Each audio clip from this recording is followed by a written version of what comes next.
You are now listening to the Insight Fantasy Sports Podcast.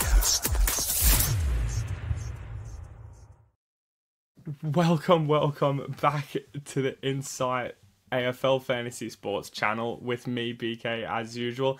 It's been a minute, I know. I've had some busy stuff going on personally, but we're back. That's all in the past now.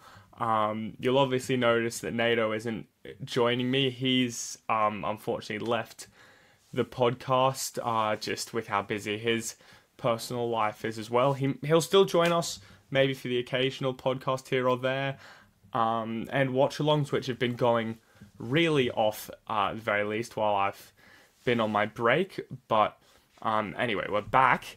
That's the important thing. And Jolie, who's been doing a few of the watch-alongs with me, he's keen to jump on for a few of these as well. So you're not just going to be hearing me yapping by myself. But anyway, I just wanted to get that out of the way just so I kept everyone in the know. We're back on Twitter as well, which has also been rather quiet from me. But yeah, like I said, everything's been sorted, everything's good, and yeah, happy to be back. In terms of how I'm doing in fantasy, I suppose that'd be the place to start.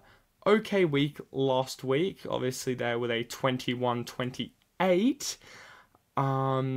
Copped that Horn Francis 11 on field, which isn't much fun for anyone. Used my loops pretty well, obviously. Training getting subbed out was a shame, but that shouldn't happen anymore. Well, not anymore in total, but in the night games at least, with Noah Bolter's curfew, and even though, in my opinion, he shouldn't be playing at all, but that's a conversation for another podcast. Obviously took Lawler's 81. Lindsay came out and nearly beat it with the loop of Boxshall, and wasn't happy with Cleary's 36, and the GOAT Cooper Simpson -9 break even now brought him in last week, and he did a job on my field as well. But as you can see, we've got Short there that didn't play. We see Boxshall has been dropped. Stone's been dropped despite playing pretty well in the VFL, I'm pretty sure. Bosslinger only lost at the one game. Horn Francis is going to be injured. McRae's going to be injured. I know a lot of people have Callahan, who's also going to be another tough one to trade out. And yeah, the Red Dots are really stacking up, aren't they? Plenty of loop sort of conversations to be had there, but also plenty of forced trades where that comes from. So, of course, this is coming to you from Tuesday night, where they've just revealed that McRae's going to be out with, that punctured lung for 2 to 3 weeks, which I think will take St Kilda to their bye 1-2, so he'll be available after the bye, which is a really good reason why we had him, just because he had that easy bye round and he'd be able to play all the others, whereas now he's a red dot in those as well. So a tricky one to hold or sell at the moment. 2 easy trade-ins for me. Nick Martin is always going to be a top 6 forward for mine, and he's coming in below what he should be, about 100k below what he started with. He's getting that roll back, keeping the higher time on ground, although he had a little bit less last game, even though last game was a bit of an anomaly for Essendon. We'll touch on that, of course. The other trade, my man Kitty Coleman, we just need to see him back and fit, making those kicks. 68% time on ground isn't a issue. Obviously they'll ease him back slowly, but in terms of what he can do, 73 in a quiet game by his standards, with that 42 break even, he's going to be making us lots of money and getting us lots of points, with Brisbane having the last bye in it as well. So I suppose that's enough about my team and how my team's doing. Let's take a look at how the result panned out last week, I suppose. We're also, another small change with the podcast is that we are just going to be doing the one podcast per week rather than the 2 where we had the preview and the review. Just because we feel like it's something we can combine into just a sort of review and have a talk about what we think is going to happen in the next week into one. So without further ado, I'm actually starting from Sunday afternoon, where West Coast got their first win of the season at home against the Saints. It was, I'm glad if there was a week for them to get up, it was this one. Sorry, Nathan, nothing to do with St Kilda, but obviously the circumstances around the Selwood twin brothers, I feel like that would have been a big driver for McQualter, who hasn't done a lot wrong this season, but he'll be really happy to get that one. But obviously I'm glad it's creating a conversation, if anything, about the passing of the Selwoods. So reach out if anything's going on with you, because it raises a real question and conversation around mental health. But anywho, on that note, we're here to talk fantasy. And Rowan Marshall starts out with about 158. I think he had 50 in the first quarter or 90 in the first half or something ridiculous like that. So he's coming in well underpriced. Is Marshall? How much exactly is that? So he's still under a mil, 988k. Went up 67k last week. He's got a break even of 52. Now we'll have a look at that. Actually, we'll have a look at it now. It's going to be one of my new segments on here, and that is going to be the 10 fantasy commandments of the year. And here we go. These are more of a learning for myself to take into next year, if anything. And we can see there that Route 9, thou shalt not luxury trade into rolling 22 players at no value just because of form. And that is obviously referring to Gawn when he had that golden streak there of about, what was it? His scoring of 118, 125, 138, 158, and then traded him in for the 113 against the Hawks, just because I saw that break even in his price, and thought, he's a must-have. He'll be rolling 22, get him in. But I really could have waited a week, because that was, a potential trade last week. I might actually give you a look at my team last week as well, where I traded DeConnick for him, which in the end wasn't such a bad move. All worked out in the end. It was the week before, but this could have been a week I could have been fixing up rookies for that lack of cash gen or whatnot. Instead, DeConnick still got himself a 104 or 104, I'm pretty sure. 104 against St Kilda, which is pretty good for his bracket, and only 14 points less than Gawn did anyway. And then Marshall comes out here and is someone that will be scoring similar to Gawn, obviously scored more than him this week, for much less of a price. So that's one I sort of have on my radar to not do, but did it anyway. And I'm hoping Marshall will slow himself down. The one sort of thing with Romar is that he has the matchup against Jared Witts next week, which is obviously known as death to all ruckmen. I think the highest score is like an 80 against him or something, so we don't want that. But that's enough about the rucks. Everyone seems to be scoring pretty well last week. Jack Sinclair, 139, is someone I had in my team through all of his bad scores, sadly. But he is someone that a lot of people are going to be jumping on, and rightfully so. Just because he's really cheap. What's he at now? He is at 953k, and his break-even's finally down there for people to do something with him. And I've got him my rolling 22 with all the defenders there, so he's a great purchase. Ryan Marrick 84 is what we did. Another sort of miss on my part as well, not getting him. He's gone up about nearly 400k. Will he break that? He'll probably get to a 400k price rise, so that's devastating. I just didn't believe in the role, to be honest. I thought there's any chance he could just go straight back to a tall forward and we'd all be screwed. But no, he's kept it, getting those kickouts. The news around McGovern is interesting with his concussions, to see how that affects him. Because I think there was 1 week where he didn't have McGovern. Oh, look, his basement seems to be about a 70.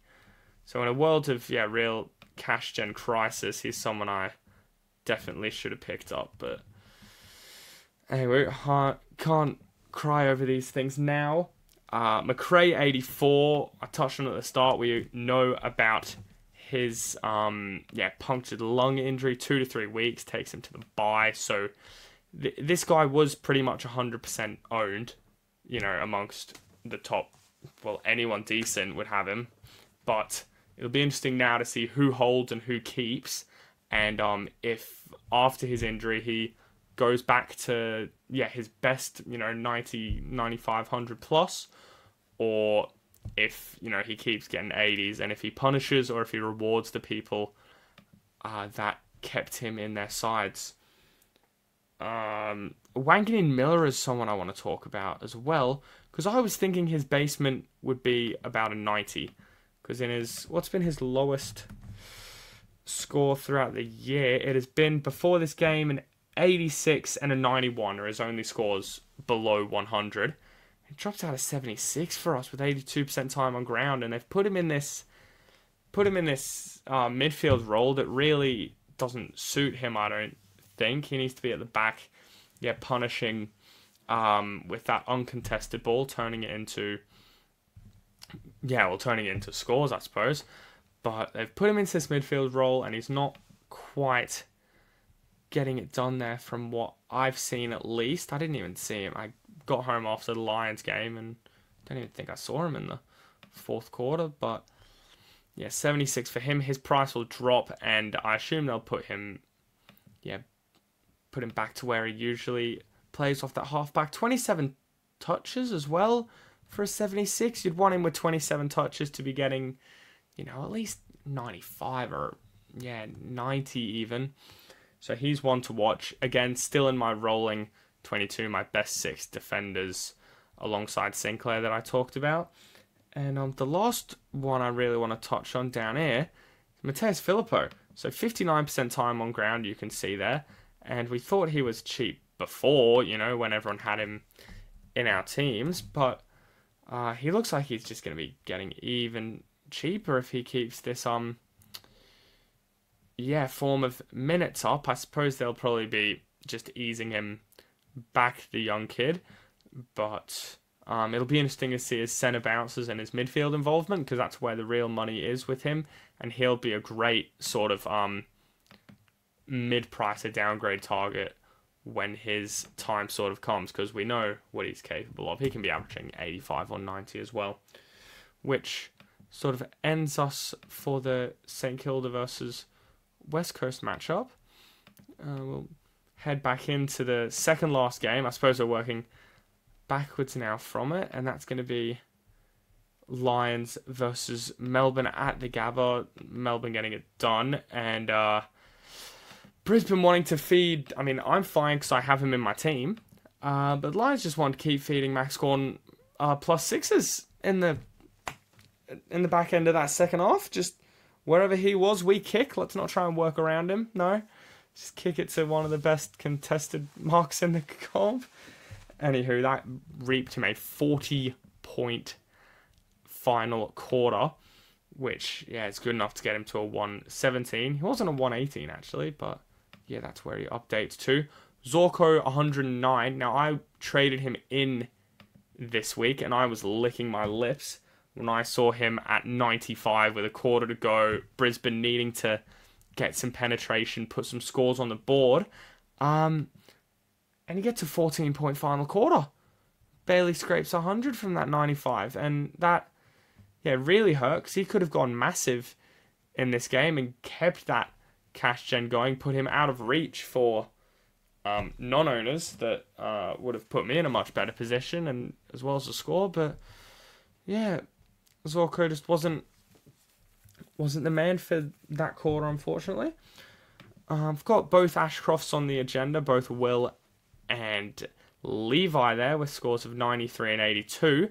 And yeah, you got to feel for the people that got rid of Levi just because he is one that, like, your aim is to get rookies off field, but I really, just watching this guy live every time at the Gabba as well as all the games, he is, he's above something. He's not just a rookie. He plays beyond his age, 18 years that is. He's telling mature age players, where to be and what to do, and he's got that real leadership quality about him, which,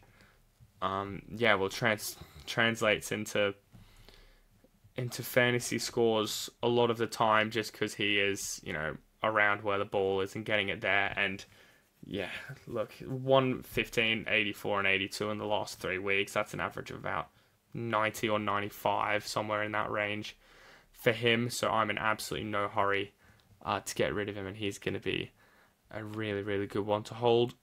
Will doing his thing as usual, 90. That's where we sort of saw him at the start of the year, I think. 30 touches this game is absolutely ridiculous. Might have even wanted a little more from him, to be honest. Petrarca, 84. He was everywhere, but everywhere being a lot of midfield time. A lot of those, +2s, maybe a +4 and a handball chain, rather than getting those marks in sort of outside game, which I attribute down to just not being the matchup for it. So he's not a worry. Again, he's in my rolling 22 as well, playing forward with that dual position, obviously. So I'm fine with him. Lindsay, 78, and Langford, 74. A bit like Marek, I missed Harvey Langford, which has really, really hurt me in this world of, not a lot of cash gen coming around, which is one that, if I had my time again, I'd definitely be picking up, because he's just, looking at his scores, he's had, since that sub game, which would just pull him down a little bit, his real sort of basement's been around 60, and his ceiling can get you, 90 and above, so I'm really upset about him. But Lindsay, obviously, I kept a lot of people sold, so he'll make us hopefully a little bit more money before I eventually ship him off. I suppose the final guy to touch on, who is the final trade-in for me this week, is Kitty Coleman. He's back. He was in everyone's team, a bit like Filippo at the start of the season, and it's just good to have him. He is made for fantasy football, I think. Just uncontested marks. Kicks all around, playing off halfback for a good side, and great kick at that too. So I'm looking forward to seeing him back to his best and having him in my team whilst doing so. And that'll wrap us up for the Lions versus Melbourne. I'll put us back now to the earliest game on the Sunday, which of course was a great game in the form of Richmond v Melbourne. Well, North, that is. I was one that had the KO up on the phone whilst at the Gabba. I was just approaching 3/4 time, so I got to watch those last 2 minutes. And North getting it done and getting, for a team that doesn't know how to win, they did really well. But on the subject, I know this guy knows how to score. Big X-Men, had the vice on him personally. And he's getting into that must-have territory now. I know I talked initially about sideways trading with premiums at this stage, but he's still underpriced. He's 1.1 mil. He opened up at nearly 1.2. 76 break even means he's only going to be going up in that as well. So he really is, after a sort of hamstring, I think it was. What's he averaged? He's averaged probably above 120, which is what he was doing post-bye last season. So it's not just, a purple patch for him. This is what he does. Just flopping over Nank. I haven't even looked how many tackles did he have in this game, because it will have been a lot, being his natural game. Look, there's a picture of him tackling just there. 12, my goodness.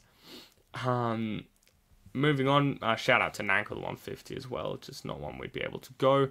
Harris Sheasel, 102. Now, I deliberately faded him because it was part of my buy planning. And seeing him get away with only 102 against Richmond is, a bit of a let-off in my opinion. Another one with Shees as well is he's starting to get more of that half forward time, which isn't great. They've got Pies next week and the bye, and then I will be trading him in for that West Coast matchup, especially when we get the 3 trades for him. So Sheasel's going to be welcoming himself to my team soon, but yeah, only 102, and if that's what he's serving up, I don't think he goes above 100 against the Pies. That's a bold call, but yeah, hopefully that's what it allows for. I suppose we'll go on to my man in the loop, Sammy Lawler. 2 goals, 16 touches, 5 marks, 3 tackles. It's what he does. A bit on the same vein as Lindsay. A lot of people are trading him out, taking that value, but I think we can squeeze a bit more out of him with a 46 break even there, so I'm happy to hold on to him as it stands. Who else is there? Oh, now Caleb Daniel has been one of the bigger sort of flops this year. It's not as hungry as we thought he'd be. 25 touches for a 77 really isn't what we want to be seeing from him, and that I attribute around here to that 1 mark, because we were thinking he'd be, backline, get that uncontested footy, take that, then kick it away. But no, he's in those sort of inside hard chains where marks aren't going to really come to him too much, especially with his build, the little man. He won't be getting many contested, so it's a disappointment for him, and unfortunately he's one that I'm probably going to have to be keeping for this week, just due to the injuries, red dots, and forced trades. So he'll survive another day, but barely by the skin of his teeth. And like I touched on at the start, Luke Trainer 50, it's not one we'll have to worry about this game, just due to the Noah Bolt curfew, and they won't be trading off defenders especially tall defenders, when he's not around. So I'm not too worried about that. I might actually, he's the last player I want to touch on. Let's take a look at Richmond's games, just for that sort of point around Bolter and the Trainer sub, and see how many night games they have. So a night one against Essendon, away game, so he's in there, and then an afternoon against the Swans before their bye. Afternoon against Dogs, afternoon against... he might even make it back for 10:30 p.m. after the Geelong game, maybe not, but man, Trainer, what's he got now? He's got a 54 break even. He's a 70 guy, so he will keep on generating cash, but he's got no Bolter in round 11, no Bolter round 12, then he's got him in 13, the bye, have him 14, the bye's in 14, have him in 15, have him in 16, possibly 17, it will be in 18 again, and so if that's sort of the deciding factor between whether he's getting subbed or not, he might be one to jump off just before or after the bye. Maybe I'm looking too deep into that. Let me know in the comments. But something to consider. Now, I was away on a trip for these, so I didn't get to see any of these games, but my word, I couldn't believe what I was seeing when I was checking my phone. And here's what I couldn't believe. Bailey Dale with 49 disposals, 37 kicks. Oh my goodness, 1,000 meters gained. He explodes out in price now. He was one a lot of people sideways traded into last week for short. I wasn't one of those people, but my goodness, he's way out of reach now, and I don't think he's going to be a top 6 defender. He's not going to do that every week, but just wanted to give a shout out to him. Kennedy's maybe a mid-pricer that we missed. I was hoping that Sanders would be getting that role, who was one I traded out last week. I was hoping Sanders would get the midfield role, but no, in my deluded hindsight, it does make sense that Kennedy was there, another 100 plus score, takes him over 1 mil. I wonder if he's actually even done that before. And yeah, just a host of, since round 6 through to round 10, he's scored over 100 each week, and it's just credit to him turning it around since his move from Carlton. Nick Martin, 105. Again, I touched on about trading in. 90% time on ground. 25 disposals, gets a goal. People are always looking for him. He's always roaming around there. And he's actually 192 centimeters. I thought he was a lot shorter than that. So, really, is he? Okay, sorry, people are probably laughing at me right now. I thought he was a 183, 185 guy. So, yeah, shows how much I know anyway. God, that's rattled me a little bit. Bond keep doing his thing. 2 goals now. It'll be interesting to see with this host of midfielders for the Dogs how much that inside time he keeps. I think, well, he's their best forward at the moment, is the scary sort of thing. So he might be one that they have to keep forward for a little bit, which, let's face it, you're not dropping on him anytime soon. Talking about Bond, waiting for him to come down in price a little bit more before we talk about launching into him. We want him to hopefully be bringing back a little bit of value for us. So Bond, hopefully, maybe he can get under that 1 mil mark for us, depending on where he's playing, but he'll be a top 8 mid. He's just got that class about him, so I'm not worried about him, to be honest. Another guy I'm not worried about for the moment is Zachary with an 82. It just seems to be what he's doing now, and how good is it seeing this guy get a clean bill of health, still 23 years old, and he's looking to be doing great things. He's doing great things for my fantasy team as well. Off the back of his 90 and his 118. Sorry, laptop again. 90 and 118, he comes up with another 82 in a game where they got thrashed. So there was plenty of ball down there. 15 touches, gets those marks, and 36 break even. He might even be 900k with a few more of these scores. He's got Richmond next week too, which is part of the reason you'll be trading in Nick Martin. So I'm really comfortable with keeping him for as long as I can until he sort of stops making me that money, and I might be able to straight switch him. Like, you're almost able to straight switch him for a Max Holmes, or even Sinclair's getting close to it as well, which, would have been a shock at the start of the season if I told you that. And the last one I want to touch on is, Sardell Hawley.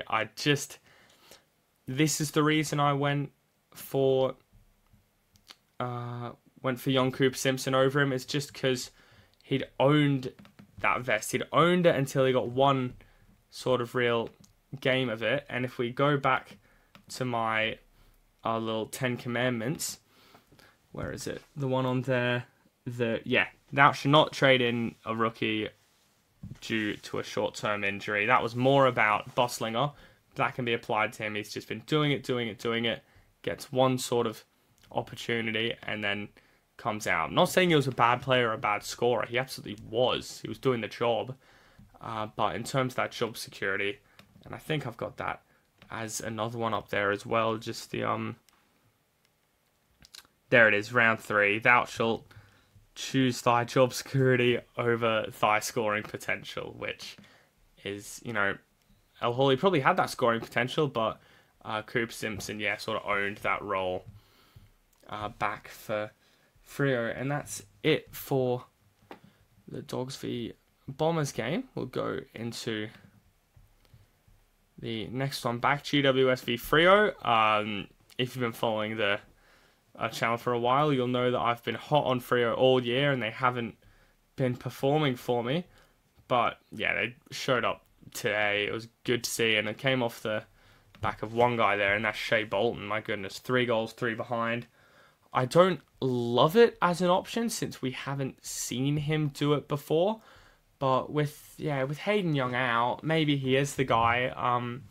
Would he ever get a tag if he keeps playing this midfield role? Possibly. But yeah, I wouldn't discourage you out of it if he's a discount there. Go for it if you think he's going to be a top 6 forward. 730k, it's pretty low risk play. Yeah, just not one for me. He literally got a 22 the week before. Would have been playing more forward, but yeah, not one for me. But all the best if you do launch into him. Yeah, we just rattle them off down here. I'm not even going to go in on their faces. Ash just keeps doing what he's doing. One I traded out, which is fucking annoying. Sarong 108 seems to be back. Brayshaw 103 doing what he's doing with those 30 disposals. Even that 9 kicks to 21 handballs. We know he can do a better ratio than that and get us some more points. But yeah, 6 tackles, 3 marks. Good inside-outside mix. Just like Finn Callahan, now we know about his 4 to 6 week shoulder injury, so that is unfortunate for owners there. They'll have to look elsewhere, unfortunately. But he had a... Yeah, wow. I traded him out on a 57, 79, 79, and since then he averaged over, probably 105 for his price and gained himself a nice, nearly 200k. Anyway, that's on the commandments as well, I'm pretty sure, if we look at that again. Was there one targeted around that? I don't think so, but that's... Yeah, I thought the role was done for him, but... Not the role, but the scoring was done for him, but he kept his role, and I traded him out. Anywho, Jackson 98 doing what he's doing as a ruck, and I was hearing SEN talking about it today. Surely you just keep, the manager's role and the list manager's role are 2 completely different things. Your role as a manager is to make the best team with what you have, regardless of what you gave up for them, how much they're paying. And if you think your team is going to be better without Sean Darcy and his long-term contract or whatever, don't pick him. Keep Jackson doing what he's doing. It's obviously working for Freo. It's working for Jackson as well, who's a guy that, could be leaving if he doesn't get a role there. So, yeah, I thought that'd be a small one to just kind of touch on around Freo. Yeah, it is a straight correlation with him solo rucking and with Darcy there for Luke. He's gone, easily over 95 without Darcy, and then he goes down to about a 70 with him. So, yeah, that... I think it's tough. I wouldn't do it, especially with how our rucks are going at the moment. He's about the same price as Marshall almost. Just go him over Jackson if you're asking me. Whitfield 92, which obviously isn't a bad score, but when you are priced at about 112 or something, that is going to lose you cash, especially when he hasn't hit a 110 for 3 weeks in a row, which I saw a lot of people buying into him when he was at top price. You just got to have that patience, hold off, and yeah, we'll be able to get him a much, much cheaper price. Got a 145 break even in there. When have the Giants got their buy? They have their buy in round 16, so right at the end. Hell, I might even hold off buying him until after the buy. Oh, that's a long time without him.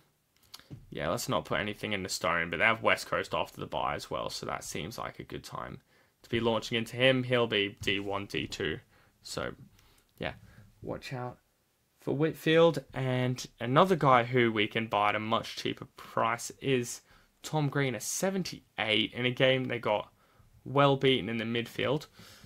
He's going to keep on going down. I know there was a portion where we could have bought him where he went 102, 133 week before last, but now for him, we'll let him go down a little bit more. I'm happy to buy him earlier than I'd get Whitfield for. Just seeing where he's priced at now compared to Whitfield. And yeah, he's someone I have in my 8 midfielders as well on Tom Green. So we'll go back to the fourth game of the round, which was Geelong v Port as well, and just an absolute smashing. This fourth quarter, from what I heard, yeah, my goodness, just absolute annihilation. It looked close for a minute there, and then, yeah, Cats just ran away with it. I suppose from a fantasy scoring point, we're looking at Bailey Smith. He just keeps on doing it. Now, I was really looking forward to seeing him against his old club and the Dogs. I thought that'd be an absolutely fantastic one for him, but it looks like he might be carrying an injury as well. Yet another red dot possibly to add to the list. He was training by himself indoors. Cats came out and said he was being managed, but, you know, if this guy was doing what he's doing for my team, I'd manage him for as much as I could. So I'm not super scared about him yet. But yeah, a scary one. I think at the very least it means you can't vice or captain him for that first game. Just based off of that. Rosie comes in as my D6 now in my rolling 22s, and he's in a lot of your guys' teams already. Hit 106. He's just going to keep doing what he's doing at halfback. For us, hopefully, even with Horne-Francis out, I think Port will have the coverage to be fine without Rosie in there. Max Holmes just keeps on going down. I picked him up pretty early in the year, thinking he was going to be a steal from how he's running around and getting it. But yeah, 83 for him isn't doing me any favors. God, he's going to dip into the low 800s now, so he'll be something to look at when he starts back up again, possibly after the bye, maybe, although you'll want to be settling into your best 22s then, so he might be someone to just, stay away from if you don't have him yet. Now, the two I want to touch on here, and one, he was never in my rolling 22, but Zach Butters, the 44. Holy, I didn't know he was capable of it, and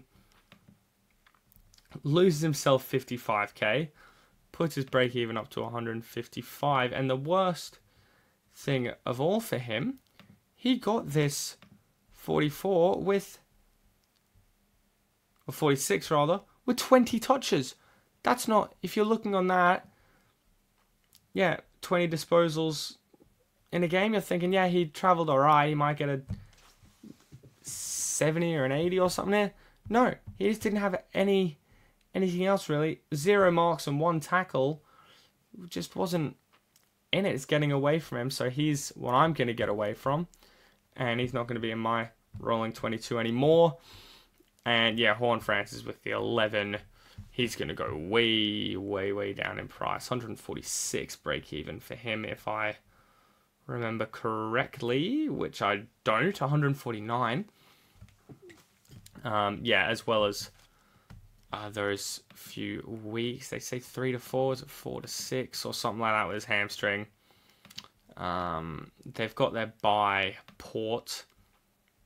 In round 12, so, the first bye actually. So if he comes back after the bye, you might be able to bring him back. But I'm happy to just leave him for now. He hasn't been playing like a best 6 forward at the moment anyway, with the likes of Smith, Martin, Petrarca, Rankin, all sort of doing their thing. And it's actually going to be a really interesting one. I might have a quick brainstorm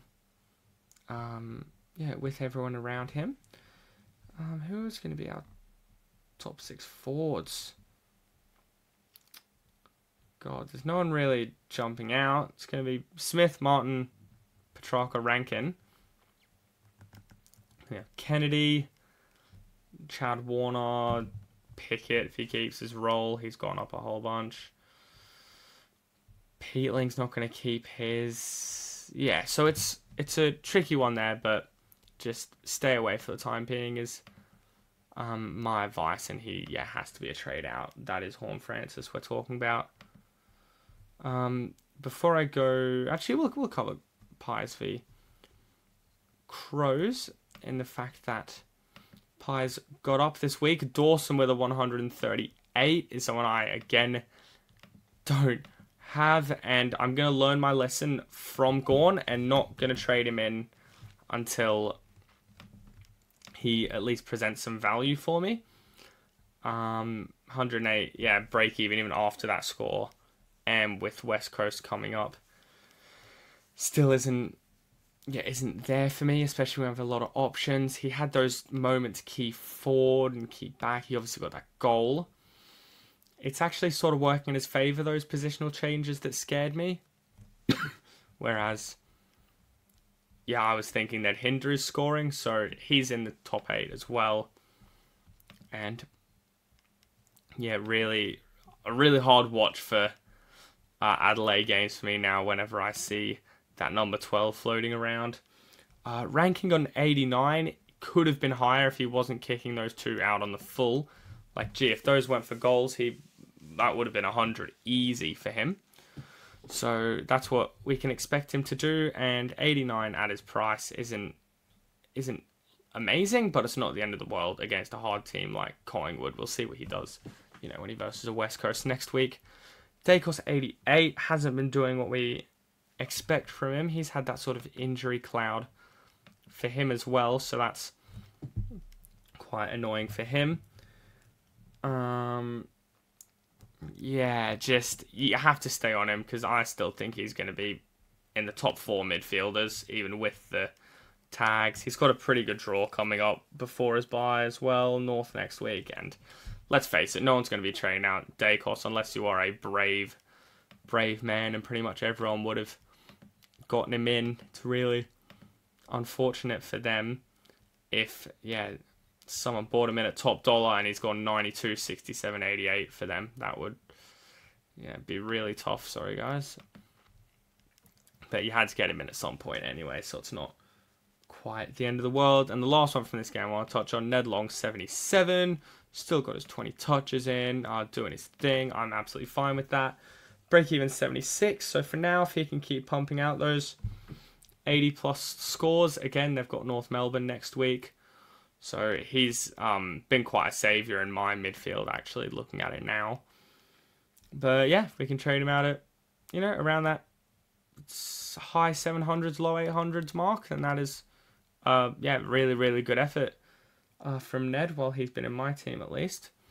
Now we'll quickly go over, I don't really have a song for it, but we can put in a little sound clip, I suppose. We can put in a...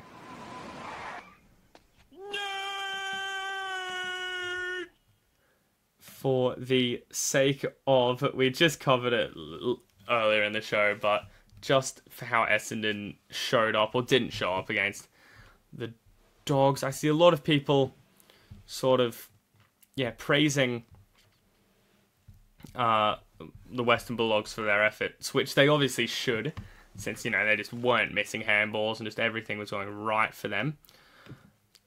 But Essendon can't get rolled over by 91. At least set out, when the game's gone, just set out to win a quarter.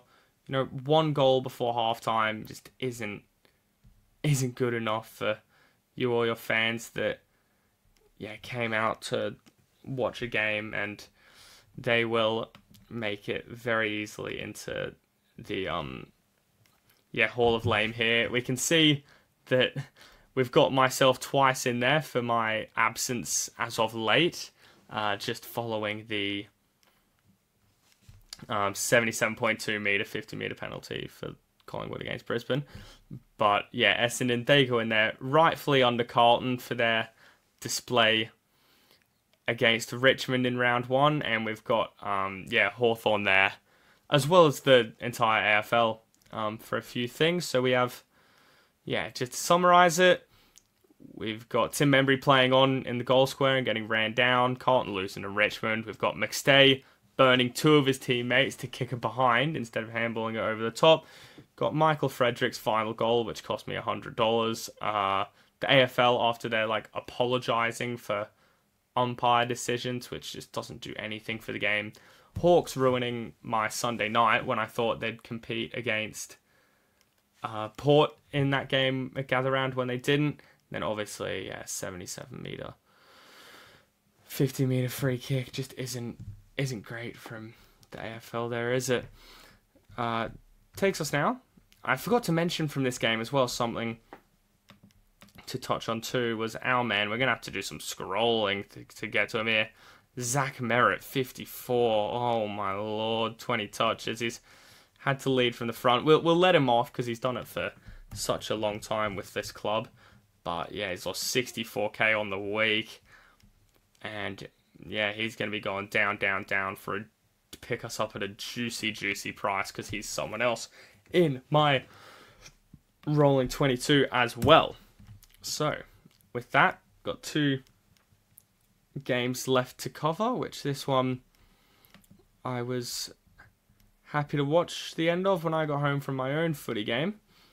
We put up an effort similar to Essendon, actually. Yeah, Sydney getting up over Carlton, particularly in that second half. Carlton now 5 games out of their 10 where they've been winning at halftime and losing, which is over double second place, which I think was West Coast with 3. So not a great record for them to have there. Chera 121, which is a real example of why we prioritise, with the exception of Levi Ashcroft and others, of course, why we trade out our rookies before our mid prices, even if it's just a cash grab to get us to a better premium. A player like Chera has a great role. We know he can do it, and you're better off maybe settling for a lower option and getting rid of a rookie, especially one that might not be making you cash as well. He's been a really good one, especially if you've started with him, Chera. Goes up to 920k. He'd do well to get into the million. I don't think he will, but yeah, wow, what a great effort. You'd be happy to jump off him at the buy, say farewell. And he's done you a really good job. Sam Wicks, 88 is great from him. I don't know how many people would still be holding him as a rookie. He's up to nearly 600k though, which is good for him. Missed a couple of games, missed the one against the Suns, couple of 40s and 50s in there. But if you did have him, well done. Angus Sheldrick, speaking of rookies nobody wants to own, did it again, but I'm saying this now, do not trade Sheldrick in. Mills is on the horizon. He's been getting some VFL minutes, I think I heard, so that with a couple of the other Sydney midfield outs, he's not one you can do. He seems to be a bit of a whipping boy over the years, even with his 440k price tag. Goes down to a 19 break even. Shit, he's tempting, but you just can't do it. You'll thank me in about 3 or 4 weeks when he's back out of the team. Walsh 81's been playing on a wing recently, 19 touches. He's not going to be top 8 there, and at his price he's not one to go near anymore. Robert 73, we can't imagine this is going to be what he's serving up every week. Just a bit of an off game, but we need him to pick up when we're struggling for cash generation as well. He just needs to get some scores on the board for us too. Speaking of cash generation, we've got Bice with a 59, which isn't good enough. I was trading him out until the Horn, Francis and McRae news, but unfortunately I might have to keep him for another week. Just maybe he'll pull something out. And actually, maybe I'm not so sad about some of these Sydney rookies because they've got a good run into the bye. I think they've got Melbourne, Adelaide, and then Richmond before their bye. So this might be the sign to just keep them until then.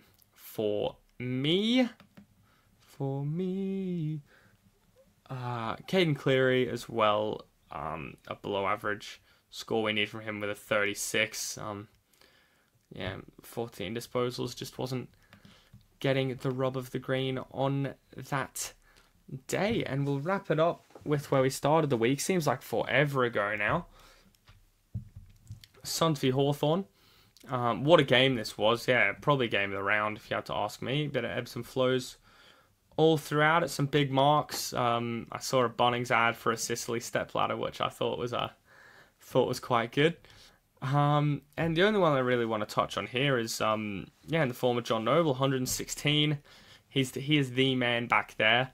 I know we were looking at Rioli and thinking that he would be that guy, but yeah, God, he's dropped like ridiculous. He's just not getting the role there. I wish I was brave enough to bring Noble in. Maybe that's one for next year that I might put in the commandments, is just go with your gut. But yeah, gee, since their round 2 bye, he's had a floor of 80 and a ceiling of about 120. So well done if you got on him. He's too expensive to get on now, but I just thought I'd give him a quick sort of shout out. And that's enough from me. I could touch on Noah Anderson as well. I think he's just playing too inside now for my liking. He's already down heaps. Yeah, not one for me. If you see some merit in it, or if you can give me a reason in the comments, then feel free to let me know. But yeah, not one for me. I suppose I'll give my quick thoughts on next week's games. I've got Cats against the Dogs. If Smith is out, that might change, but that's one we will be watching along on. So tune into the Twitter down here at BK_IFS. I'll be putting the link to it there. You can watch it on the Insight Fantasy Sports Twitter and YouTube page as well. So I'd love to see a whole bunch of you there. I'll be there with Jolie, so you'll get to see him too. It'll be a feature of the podcast going forward. So yeah, Cats if there's Smith, maybe Dogs if there's not. Bombers respond over Richmond for me. I think GWS have got too much talent for a struggling Carlton. It might even be another second half collapse for them. I'm, in my completely unbiased opinion, putting Brisbane above Hawthorn just because I think Brisbane have got the better team. Even at the MCG, I don't think it'll matter. Pies beat North, speaks for itself. My boys at Freo beat a struggling and Horn Francis-less, a less horny, a turned off Port Power. That's actually worked out really well. That's good from me. Anyway, Crows win against West Coast in Adelaide. I think Swans have got too many good players for Melbourne, and same reason for Suns over St Kilda. So there are my tips. Again, I'll remind you of my trades before we wrap this one up. We'll get in under an hour, which is fantastic. My trade. So I've currently got Caleb Daniel there. I'll have to switch him for a McRae with this news, and I'll go without a Ford loop on. I'll be able to use Stone and things, but yeah, there's mine. Martin and Coleman come in, Horn Francis and Daniel, but that will probably turn into McRae, which will leave me with about 300k left, which, if I do the math actually quick, that's about 150k. Yeah, about 250, 300k left, which wouldn't be enough to get Coleman to anyone I need anyway. Just preparing. Might even do some rookie upgrades next week just to make sure I get enough on the park for the bye rounds. I think I'm in pretty good shape. We'll be talking about them more on my Twitter as well, BK_IFS if you're not on there already. But I'll be doing some just polls and a bit of fun, getting a bit of sense of what the community are thinking with these sorts of things. So in terms of my buy detector, if we turn them on, so we have just Rosie, Jerry, and Bosslinger for around 12-1. He might be a good loop to have even, but yeah, he's one I'd like to get rid of. Brayshaw, Sinclair, Boxshall, Boyd's fine, Simpson, McRae for round 13. Boxshall, again, the only one I'd really want to get rid of there. I see the rest of them being pretty relevant going forward. Round 14. So Roberts I want to get rid of at some point. Short, Trainer, Bice, Long, Lawler. Clear. So that's what? 1, 2, 3, 4, 5, 6, 7 from this round 14 buy I want to move on. So that might be a tricky one for me. Just yeah, well, a few here. Probably Lindsay would be the only one I really want to get rid of in that buy. And we've got plenty of time for round 16 to upgrade on ones like this. But even then, Ashcroft, Coleman, Reed, they're all scoring. Holmes, I'll sort of have to hold on to. But yeah, that's sort of a look at my team and how I'm tracking. So thanks heaps for joining me, everyone. I know it's been a long one, but this is what we're sort of going to do now. It'll be better when I've got, someone here with me, so you don't have to listen to my voice going on and on. But yeah, I'll say thanks so much for watching. We'll keep it consistent. Join me on Thursday, which will be tomorrow by the time this is updated. Well, uploaded rather, for the watch along of the Cats v Dogs. Hopefully some Bailey Smith absolute shithousery in there. Follow all the socials, as you can see. Subscribe to the Insight Fantasy channel. I love what they're doing, and the NRL and AFL Supercoach guys are absolutely smashing it there.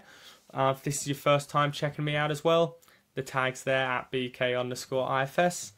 Leave a like on that. Chuck me a follow. We'll be keeping heaps more interaction there. And yeah, until the watch along, I'll see you guys in the next one. Peace.